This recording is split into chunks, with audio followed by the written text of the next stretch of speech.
is going to best be understood by as many people as possible.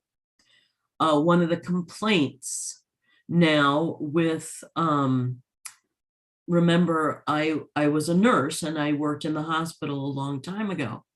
And one of the complaints now is that the nursing assistants, the young, inexperienced aides that are working with patients don't necessarily use the language so that the patients really understand them well.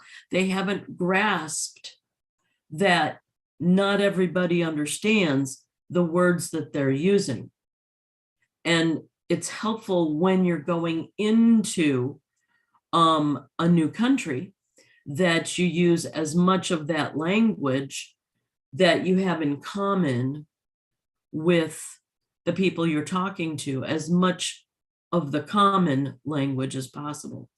And that's why we're spending time on idioms. Who would like to read the next one? The next phrase.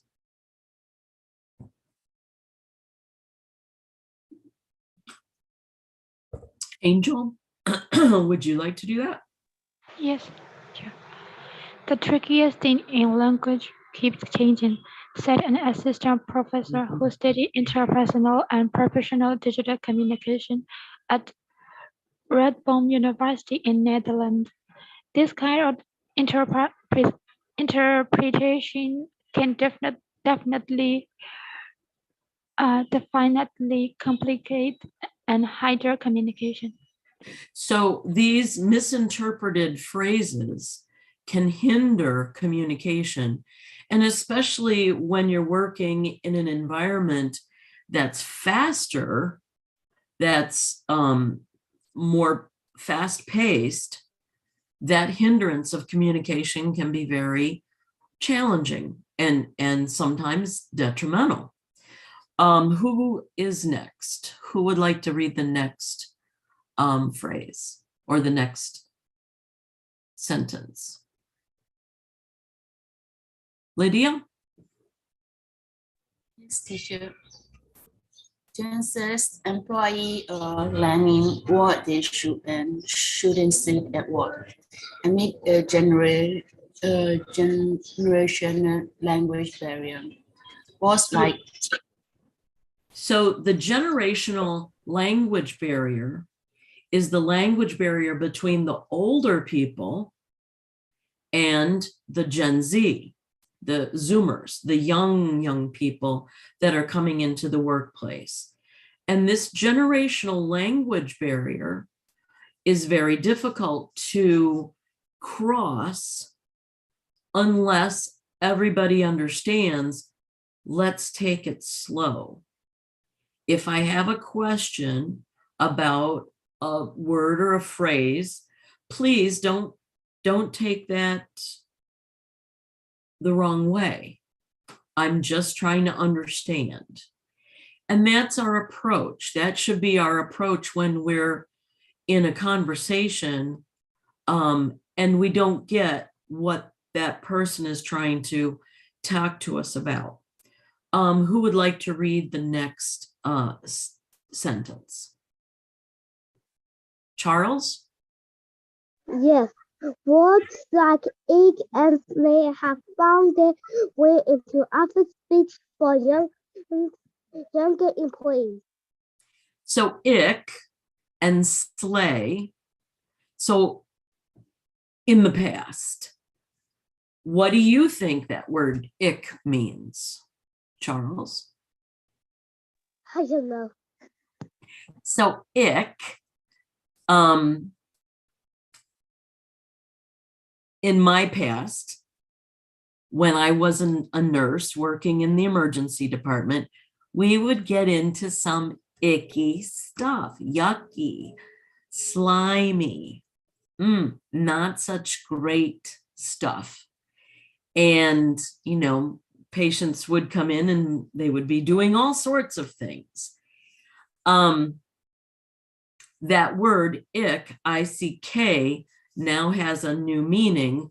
I'm not even sure what it is myself. So if I were to come and someone would say, that is just ick, I would probably say, do you mean, nasty or yucky? And, ask them to have that conversation about what that word actually means to them. So don't be afraid to ask for clarification. Please help me understand. I think most of the people that you're going to come in contact with, whether that's with a class or in actually a work situation or a living situation, they're going to be more than ready to say, sure, let me help you understand. This is what I meant by saying whatever they said. So the last sentence on this page. Gracie. Hello. A human resource professional explained that Generation Z employees should be mindful when beginners learn into the workplace. So I don't know how much you use human resources professionals, but these are the people that are the office workers who have the job of helping people get jobs within their company. Okay. And they also are the people that you would go to if you had a question or if you had a conflict with someone that you could not resolve. So many of these conflicts are coming up in relationship to communication and words of speech that different associates are using, so that they may end up going to the human resources professionals and saying, I've tried to talk to Nancy Sue and I can't seem to get through that barrier. What do I do? And that is certainly the recourse, that is a reasonable recourse to take if you should have problems with communication. Going to a teacher is another way of getting through to that, communication barrier. Okay, now we're going to go to some of the idioms that we talked about last time. There are going to be a few new ones, but the ones that you brought up last time, you'll notice many of them. Who would like to read the first one here? Hlang, are you saying you would like to read this one? Yes, I like to. Okay.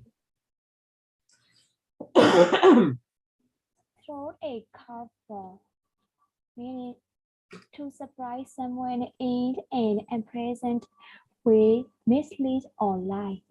Origin: a baseball team fought a pitch that is thrown to follow an unusual track, surprising the batters and confusing them into making a mistake. Instead, they threw us a curveball during the presentation. We did not expect them to bring so many participants. Related saying, threw a curve.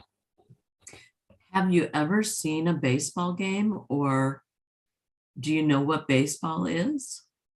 Yes, I know. Okay.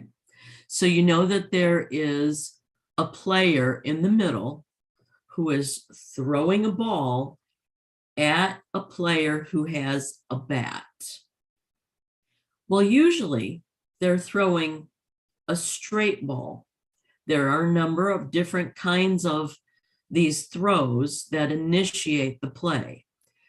And usually those are straight. When they throw a curveball, this surprises the player at the base with the bat. And they may be totally caught off guard. And where did that ball go? I swung my bat, but I didn't see where that ball went. Because when the pitcher throws that ball, the way they throw that ball can put a curve on the ball.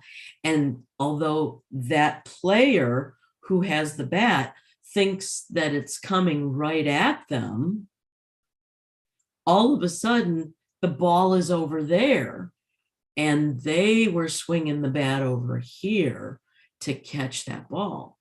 And so it's a surprise. So when somebody says, hey, you threw me a curveball there, they are not happy. It's a surprise, and it makes them confused and may make them look bad so that they lose face in front of other people or the boss or a customer. So throwing a curveball is not a good thing. It's unpleasant, it's confusing, and it throws the other person off. Okay, we'll go to the next one. Remember, someone brought this one up. Get your act together. Okay, so who would like to read this one? Sure, can I share? Yes, you may, Jasmine. Get your act together, meaning get organized. Origin, recent phrases late 1900s 1900s. 1900s or originated in Good. theater where actors who were nervous or making mistakes were told to get their act together. Right. Example, the new manager was given more to get his act together. A related saying, pick up the pieces, put your affairs in order, and get it together. Okay, so remember we talked about when you're an actor, you have a script that you follow, right? You have a book, and that book or that script is giving you what you're going to say, and they have to memorize their lines. Well, if they're not memorizing their lines and they don't have their cues on, they don't know when they're supposed to give their lines, that is not good, and it takes time away from either making the movie or the rehearsal that they're doing for the production. And so that statement now is get your act together. So I remember my mom would say that when we were getting ready to leave the house, and I would not be quite ready, and my mom would say, get your act together. And, that kind of woke me up. Of course, I was a teenager and my head was in the clouds probably, and woke me up, and oh, right. I better hustle, and I better get organized. And we're going to leave in 10 minutes. Oh no. So that's really a way of saying, get organized. Look at your list. Look at what you're going to do. Let's get together. Okay, any questions about that one? Can I use this in sentence, for example, when you make two things at the same time, it's difficult to get your act together. Very good. That's a really good way to use that one. It's not, this particular idiom is not hard to understand, and it's not hard to use either. So very good. That was a very good way of using it. Get the ball rolling. So several weeks, maybe several sessions ago, someone said, let's get the show on the road. And so we talked about that one. This is similar to that. Get the ball rolling. So who would like to read this one? Charles, did you raise your hand? Yes. Okay. Get the ball rolling, meaning start a project or game, then keep progressing going. Original. First start to come about in the 80s. It formed the game of content, a gameplay in British. Getting the ball rolling, it was to lead off the play. Second possible original comes from a president of William Harrison, employed as a gimmick called the Victory Balls. There was large balls 10 feet in diameter. That was pushed from one camping really to the next, so he wanted the car until they keep the ball rolling. Example, let's get the ball rolling with Jeremy, who has the first person. Related thing, let's knock off, lead off, or get the show on the road. Very good, Charles. Now, guys, let's imagine this ball. Okay, so this presidential campaign, which was a long time ago, I'm trying to remember what the year was, but it was a very long time ago. They used this victory ball, which was big, big, big, big, big, big, big, big, big, big, big. And so it would require several people pushing the ball to keep the ball rolling. It wasn't like a ball that you're playing with baseball. It wasn't like a ball that you're throwing back and forth. It wasn't like a soccer ball. It was huge, and they were pushing it from city to city. Don't even ask me why. It doesn't make sense to me either. But that was one of the one of the sayings during that time. Keep the ball going. Keep the ball rolling. And so it was keep progress going. All right, next one. Let's see. All right, someone brought this one up. Bend over backwards. Who would like to do that one?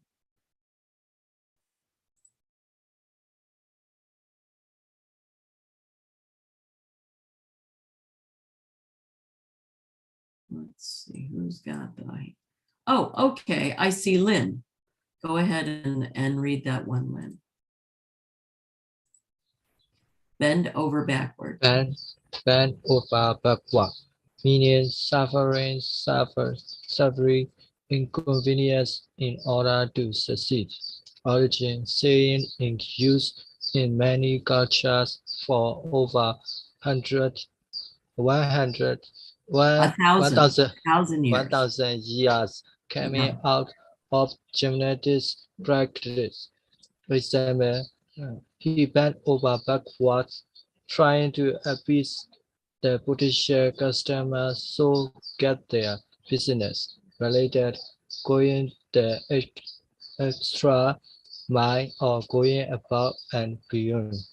Okay, so when someone is doing extra amount of work, or they're doing bonus work in order to pass the class, they're doing more than is being asked for them to do. They're bending over backwards. And granted, if you've seen people bend backwards, and people who are very, very flexible, that takes a lot of effort to get that level of flexibility. So they've put in a lot of work to be able to bend backwards and do that kind of twist with their body. So bending over backwards is putting a lot of extra effort into their job or into their whatever they are doing with their hands. Maybe it's a craft, maybe they're sewing, maybe they're putting in a lot of extra effort with their creativity. And that is called bending over backwards. Excuse me. Okay, let's see. No, that, okay, there we are. Someone brought this one up last time. Fortune favors the brave or the bold. And so I went and looked that up. That was a very interesting origin. Who would like to read this one? I see Hello? Gracie's hand. Yeah, fortune favor the brave, meaning people who take chance are often rewarded probably origin saying attribute to the poet really, how to read it up? Virgil. Oh, The saying Virgil is his name. Virgil. Poet Virgil. The saying crosses cultural and boundary and is used on many military and science Insignias. insignias dated back into ancient time. Example, I stepped out there, volunteered for that touch project. Fortune favor the brave. Okay. So when I was reading the origin of this particular phrase, the phrase, of course, came from Latin. That's where it originated long time ago, long time ago. We're talking hundreds of years ago. It's also used like in this, where I said it's used on military insignias. So there's patches that they put on uniforms, and different uniforms have this, different patches, I should say, have this phrase in Latin on that patch. And it's, it's basically to encourage the people who are, let's say, sailors, for example, to encourage them, hey, we're going off onto the, wide open sea to look for whatever. And we are probably, there's luck that's going to come to us because we're putting forth so much effort to go and find this or do this great thing. So I will say that this, that fortune, and I use that word sparingly because blessings come to us when we make ourselves available by volunteering, or we make ourselves available to help someone else. Blessings come to us that way. When the Father looks at us and he is giving us blessing, he's giving us blessing many times because our heart is right.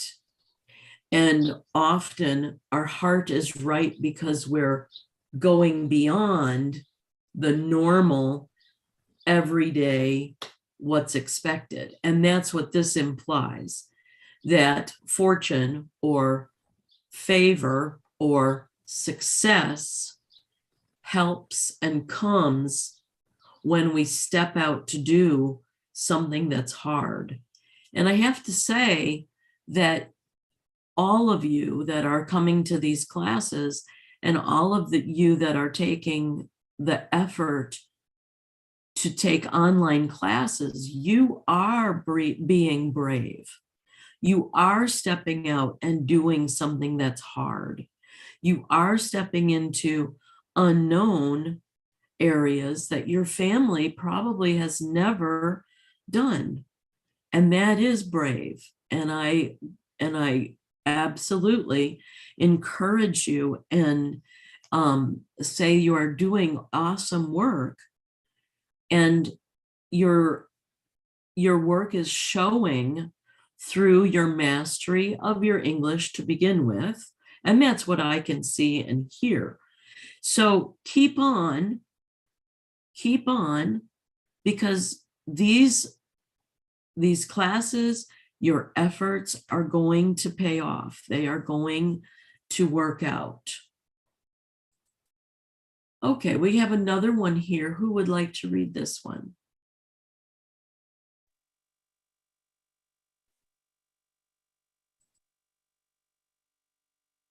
Chair, I would like to read. Yes, Grace, did you say that? Don't, yes. Don't cross the bridge before you come to it. Don't borrow trouble, meaning don't stress about the situation until you get to it. We will figure it out when the time comes. Origin attributed to Henry Wadsworth Longfellow, 1851. The saying was, "Don't cross the bridge before you get to it." Written in a book, The Golden Legend. Example: don't worry about getting a different car until you really need one. You don't need to cross that bridge before you come to it. And so then there's another related saying that says, don't borrow trouble, or don't borrow from tomorrow, the trouble from tomorrow. Deal with today's problem today. We'll get to tomorrow when it comes. And so you can't cross that bridge, right? When you see a river and you know the bridge is coming, you can't just cross that bridge. You have to wait till you get to the bridge. Sometimes you have to pay money to cross the bridge. So you got to wait until you get to the toll booth to pay the money before you can cross the bridge. So you can't really borrow that trouble ahead of time. And that's an encouraging phrase. Don't think about or don't stress out about the problems that are coming down the road, because it may be that those troubles disappear before you ever get there. Okay, this is an interesting one. Someone brought this one up last time. Let's see, who would like to read this one?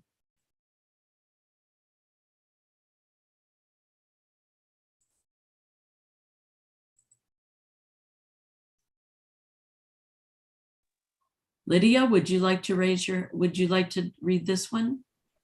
Yes, teacher. Wings hand down, winning easily with animal effort. Origin: the earliest example of the phrase comes from 19th century. Supporting people where horse wing race, hand down, meaning that battery is secret, that the jockey can relax and drop the reins before crossing the finish line. Example: Heidi won so easily that she wasn't even sweating, she won hands down. So I thought that this came originally from card play. You know, when people play cards together and they win, boom, they put their hand down and they've won all the money. And that's not where it came from. It came from horse racing. And I was kind of surprised. That was something that I learned. And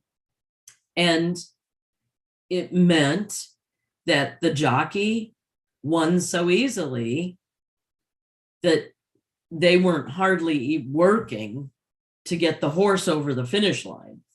Because, you know, when you watch a horse race, that jockey's, he's doing a lot of work. He's talking to the horse. He's beating him up. He's got his he's got his legs and he's pinching him and he's encouraging that horse to go. Well, when they win hands down, it's the horse that's doing the work. The jockey's not doing anything. He's just riding alone, and the horse has done the job. So the horse won or wins easily when they win hands down. Okay. All right, next one. Let's see. Oh, wow. This one came up, and this one was an interesting one too. Who would like to read Hole in the Wall? This is a funny one. Read this one. Who would like to? Oh, Lang, go right ahead. Hole in the wall, meaning a small and unpretentious place, a small part or restaurant. It's just a take-out with a window, usually no room for sitting inside. Sometimes reported to have the best local food as the focus is on the food and not on the setting, surroundings, or entertainment.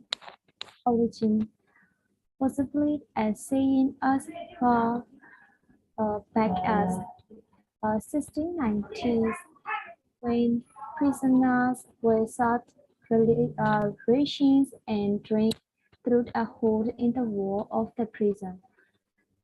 Example, just take me through a hole in the wall. I'm not dressed for a big sit-down restaurant. So this one, do you have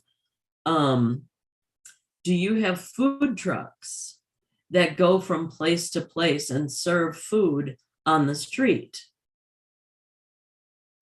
You might have vendors that set up and they have a cart where they cook food on that cart and they just serve it right off the cart.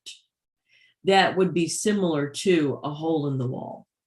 So here we talk about a hole in the wall as a very basic place where they serve food, or sometimes they serve alcohol, depending, but most of the time it's food in a very, excuse me, basic restaurant where you're just walking up to the window and you're saying, okay, I would like to order a hamburger, or I would like to order soup, or I would like to order whatever.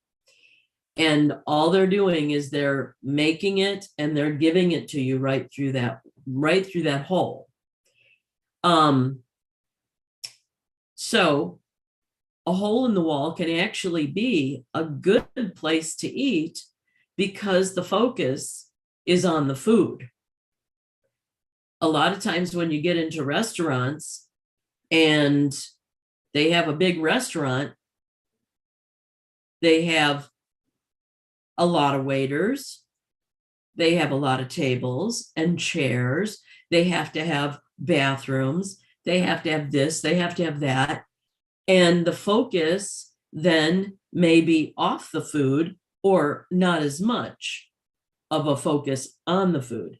So a hole in the wall usually has very good food, usually, not always, but usually. And I forget who actually brought this one up, but when they brought it up, I thought, wow, I don't remember that saying at all. And my husband reminded me that we use that for places that are just focused on the food.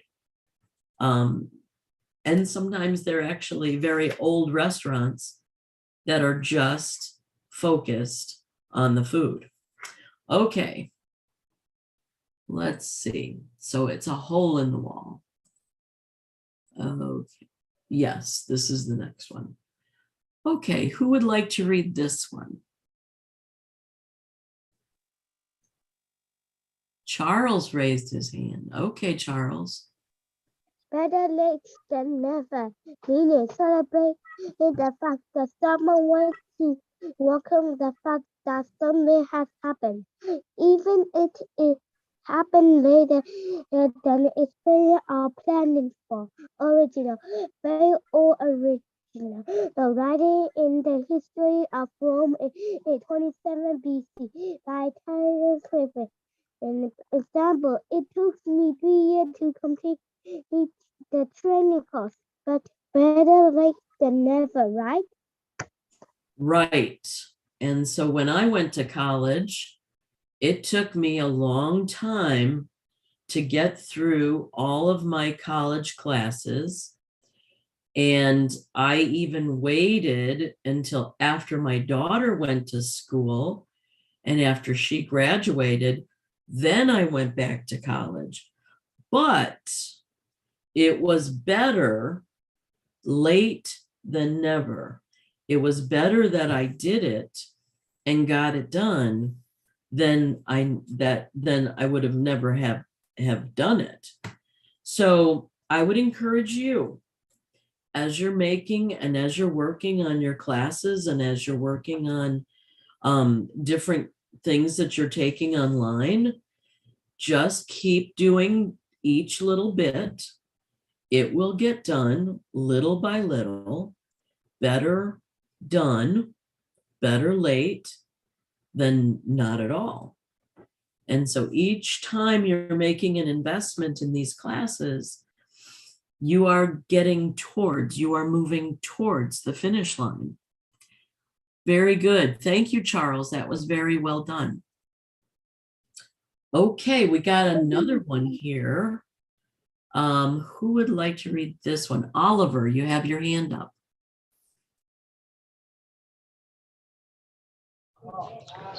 Actions speak louder than words, meaning a person's actions are a better indication of their character than what he or she says. Origin: the earliest known appearance with the wording seen today was from a book. And The melancholy state of melancholic state, a province in 1736. The quote is almost the same. Actions speak louder than words, and more to be regarded. Example, my friend has been telling me she will help me clean my house. She hasn't helped me yet. We will see. Actions speak louder than words. Okay, so that the origin really comes from a book, and the name of that book is very confusing to me. I'm just reporting the facts. But when you look at that whole statement, actions speak louder than words and more to be regarded. In other words, consider the actions more than considering the words, because that person who is carrying out what they're saying they're doing, a lot of times they don't talk about it so much. Okay, let's see where we are next.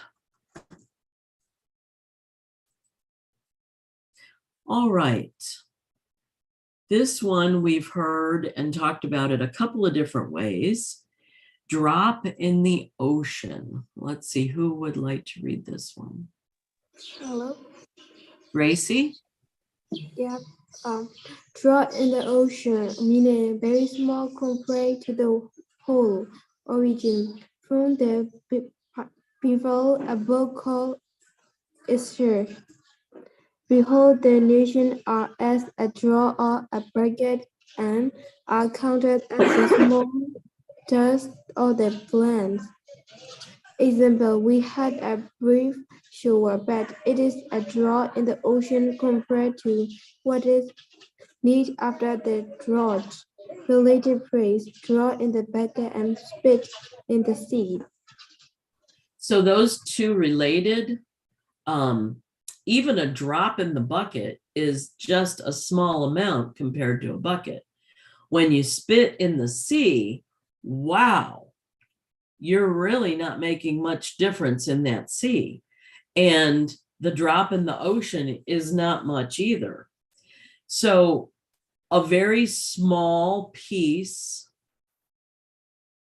makes a, eventually that drop in the ocean does make a difference.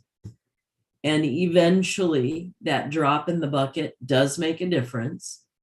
So remember, it's not necessarily the big ocean. It's that you're doing your part, even though that might be small.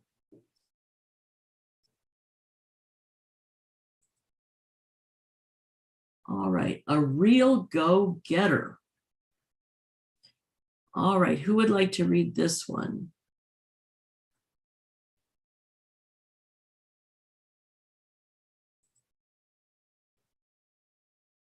Hey, Yoon, you haven't read anything today. Would you like to do that? Yes. Real go-getter, meaning an eager, highly motivated, and ambitious person, usually someone with a strong vision or drive to succeed. Origin, seen around 1919 in several publications about highly ambitious people described as go-getters. Example, we only hire go-getters here. We want employees who are self-starters and those who can bring their customers. Okay.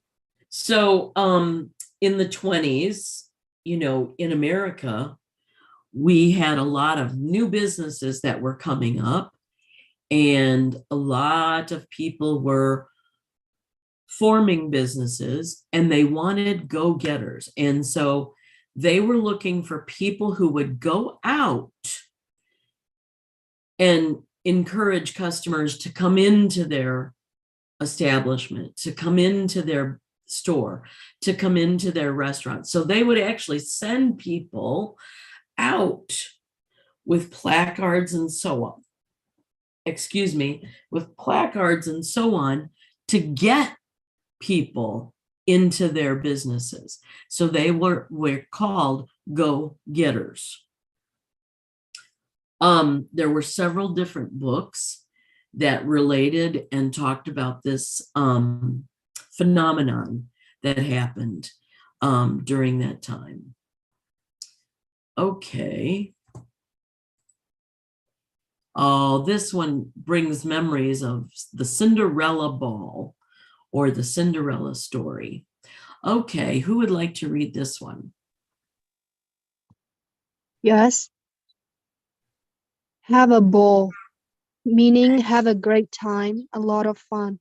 Origin, 1800s. Mm-hmm.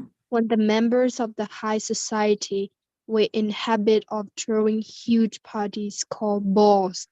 The phrase developed from that to be a wish for someone to enjoy themselves at an event. Example, have a ball at the park. There will be a lot of new rides there. Okay. So have a lot of fun. Enjoy yourself. And sometimes it's a party and sometimes it's not. But, when you go to the park, maybe it's an amusement park, or maybe it's a playground where they've put up some new rides and so on. And so we encourage one another, have a ball. I am going to stop sharing now. And what we're going to do is I will be taking notes on what you've found in the last few days, idioms that you might have come across. And so if you would like to speak up, just go right ahead. I am taking notes. And if I know what those sayings mean, we'll talk about that right away.